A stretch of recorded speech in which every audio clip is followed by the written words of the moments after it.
தேவனுக்கே மகிமை உண்டாவதாக. இந்த புதிய நாளிலும் கர்த்தர் உங்களுக்கு அருளும் ஆறுதலின் மன்னா. நான் உன்னை ஆசீர்வதித்து உன் துக்கத்தை மாற்றி உன்னை நித்திய சந்தோஷத்தால் கெம்பீரிக்க செய்வேன். சங்கீதம் 5:11. உம்மை நம்புகிறவர்கள் யாவரும் சந்தோஷித்து எந்நாளும் கெம்பீரிப்பார்களாக. கிறிஸ்துவுக்கு பிரியமானவர்களே, எப்பொழுதும் ஏமாற்றம் ஏமாற்றம், என் வாழ்க்கை இப்படியே ஏமாற்றத்திலும் துக்கத்திலுமே முடிந்து போய்விடுமோ என்று கண்ணீரோடு கலங்கி நிற்கிறீர்களா? கவலைப்படாதீர்கள். கடுகளவு கூட சந்தேகப்படாமல் கர்த்தரையும் அவர் வார்த்தையையும் முழுமையாக நம்புகிற உங்களுக்கு அவர் நிச்சயமாக என்றென்றைக்கும் நிலைத்திருக்கும் நித்திய சந்தோஷத்தை அளித்து உங்களை அற்புதமாக வழி நடத்துவார். அன்று கர்த்தரையே முழுமையாக நம்பிய தானியேலை அவர் சிங்கத்தின் கெபியிலிருந்து அற்புதமாக தப்புவித்து மிகுந்த ஆனந்த சந்தோஷத்தை கொடுத்தார்.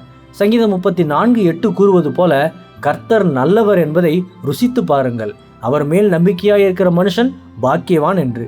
ஆகவே மனிதர்களை நம்புவதை விட கர்த்தர் பேரில் பற்றுதலாய் இருப்பதே நலம்.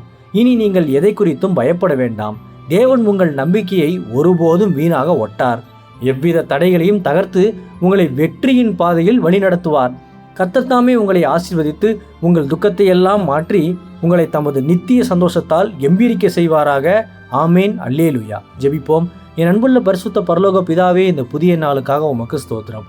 நம்புவோரை கைவிடாதவரே, உம்மை முழுமையாக நம்பி எந்நாளும் கெம்பீரித்து சந்தோஷமாக வாழ எனக்கு கிருபை செய்யும். இன்று பிறந்த நாள், திருமண நாள் கொண்டாடும் உமது பிள்ளைகளின் இந்த புதிய ஆண்டை உமது நன்மை கிருபையால் முடிசூட்டி ஆசீர்வதியும். பிதாவே, இயேசுவின் வருகையில் நான் அவரோடு எடுத்துக்கொள்ளப்படும்படி என்னை தகுதிப்படுத்தும், தயார்படுத்தும். இயேசுவின் நாமத்தில் ஜெபிக்கிறேன் எங்கள் நல்ல பிதாவே. ஆமேன். மாரநாதா.